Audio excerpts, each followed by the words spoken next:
తెలంగాణ ఎన్నికల ముఖ చిత్రం ప్రత్యేకించి పురపాలక ఎన్నికలు ఏమి ఫలితాన్ని చూపించాయి, రాజకీయంగా దీని ప్రభావం పర్యవసానాలు ఎలా ఉంటాయనే చర్చ మొదలైంది.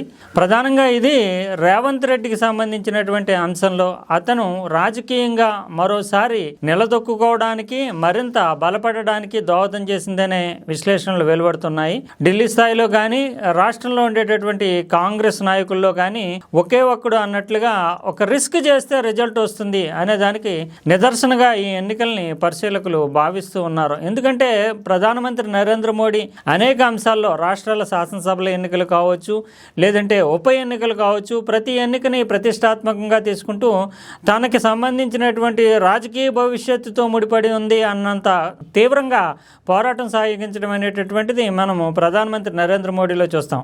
అటువంటి సందర్భాల్లో కొన్నిసార్లు సక్సెస్ అనేటటువంటిది నాయకుడిని బలపరుస్తుంది. మరోసారి చూస్తే కనుక ఒకసారి వైఫల్యం వస్తే కూడా ఆ వైఫల్యం యొక్క పరాభవాన్ని కూడా ఆ నాయకుడు భరించాల్సి వస్తుంది.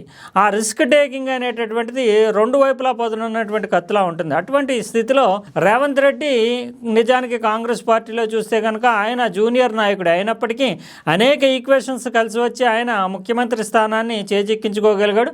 ఆ తరువాత చూస్తే మొదటి సంవత్సరం పాటు ఆయన ఇంకా రాజకీయంగా స్థిరత్వాన్ని సాధిస్తాడా లేదా, అక్కడ ఉండేటటువంటి గ్రూపులు, అసమ్మతి దళాలు, అసమ్మతి నాయకులు, సీనియర్ నేతలు వీళ్ళంతా ఆయన పీఠాన్ని కదిలిస్తారా అని అనుకున్నారు. కానీ క్రమక్రమంగా బలపడుతూ వచ్చి పంచాయతీ ఎన్నికల నాటికే ఆయన హవాని స్థిరపరచుకున్నారని చెప్పాలి. ఇక ఆ తర్వాత వచ్చినటువంటి రెండు అసెంబ్లీ ఉప ఎన్నికల్లోని సికింద్రాబాద్ కంటోన్మెంట్ కావచ్చు, జూబ్లీహిల్స్ ఉప ఎన్నిక కావచ్చు, వీటి రెండిట్లోని విజయం సాధించడంతో ఈ రెండు విజయాలకి సంబంధించి వ్యూహ రచన, నిధుల సమీకరణ, ప్రచారము వీటన్నిటిని తానే వహించడంతో రేవంత్ రెడ్డి అసెంబ్లీ పరంగా కూడా ఆయన నెగ్గించగలడు అనే నమ్మకం. ప్రత్యేకించి జూబ్లీహిల్స్ ఉప ఎన్నిక విషయంలో వస్తే సెంటిమెంటు బీఆర్ఎస్కు అనుకూలంగా ఉండడము, బీజేపీ బలహీనంగా ఉండడము, అర్బన్ ఓటర్స్లో గతంలో బీఆర్ఎస్ పైచేయి సాధించడం ఉండడంతో జూబ్లీహిల్స్ ఉప ఎన్నిక అనేటటువంటిది బీఆర్ఎస్ ఖాతాలో పడుతుందని చివరి క్షణం వరకు కూడా లెక్కలు వేసుకున్నారు. కానీ 25,000 మెజార్టీ వరకు తెచ్చేటటువంటి ఈక్వేషన్స్,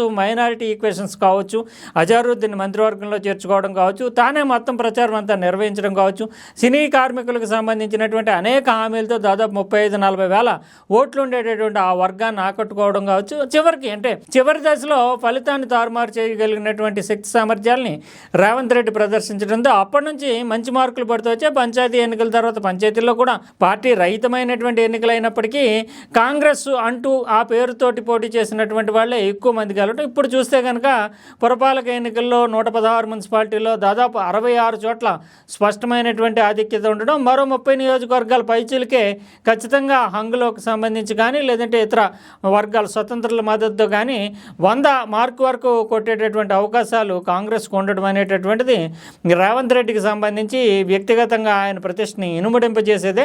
అంతేకాకుండా ఇప్పుడు వరకు ఉన్నటువంటి గ్రూపులు కావచ్చు, ముఠాలు కావచ్చు, రకరకాలైనటువంటి సమీకరణలు కావచ్చు, ఇవన్నీ కొంత సద్దుమణికి తమ నాయకుడిగా రాష్ట్రానికి సంబంధించి తమ నాయకుడిగా రేవంత్ రెడ్డిని అంగీకరించక తప్పనటువంటి ఒక రాజకీయ అనివార్యత పరిస్థితిని కల్పిస్తున్నాయి.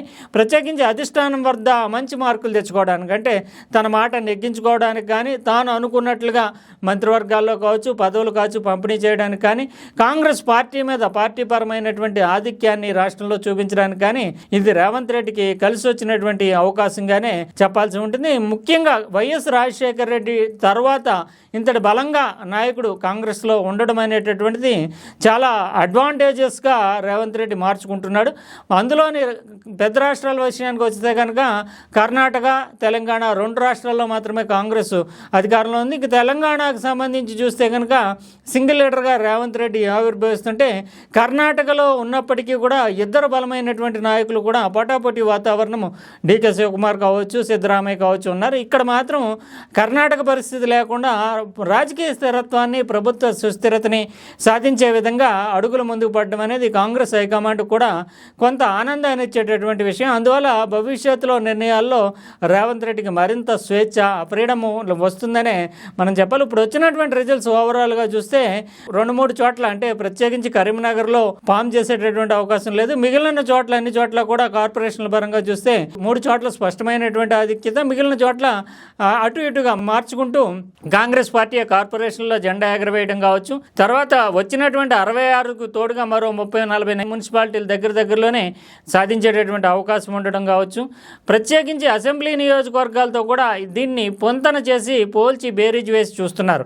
గతంలో చూస్తే కనుక పంచాయతీ ఎన్నికల్లో దాదాపు 91 అసెంబ్లీల పరిధిలో పంచాయతీలకు సంబంధించినటువంటి ఎన్నికలు జరిగితే దాంట్లో 78 వరకు కూడా 78 అసెంబ్లీల పరిధిలోని పంచాయతీల్లో కాంగ్రెస్ పార్టీ విజయం సాధించడము. ఇప్పుడు చూస్తే కనుక 87 వరకు కూడా అసెంబ్లీల పరిధికి టచ్ అయ్యేటటువంటి మున్సిపాలిటీల్లో ఎన్నికలు జరిగితే ఇప్పుడు కూడా 68 వరకు దాదాపు విజయం సాధించేటటువంటి దిశలో నడిచారనేటటువంటి లెక్కలు వెలువడుతున్నాయి. ఇది పార్టీ పరంగా చూస్తే, అంటే పంచాయతీల్లో గతంలోనే అసెంబ్లీ ఎన్నికల నుంచి ఆ హవా నడిచింది, కానీ మున్సిపాలిటీల్లో పట్టు సాధించడము కాంగ్రెస్కి సాధ్యమవుతుందా అనుకున్నటువంటి వాతావరణంలో ఇప్పుడు మాత్రం అక్కడ కూడా, అంటే రకరకాల ఈక్వేషన్స్ ఉంటాయి. లోకల్ బాడీ ఎలక్షన్స్ అనగానే రాష్ట్ర ప్రభుత్వాన్ని కాదని చేసేది ఏమీ ఉండదు. కమిషనర్లు వాళ్ళ చేతిలోనే ఉంటారు. తర్వాత వీటో అధికారం ప్రభుత్వానికి ఉంటుంది. కమిషనర్లు కూడా కొన్ని పనులు ఇతరత్ర విషయాల్లో వీటో అధికారం ఉంటుంది.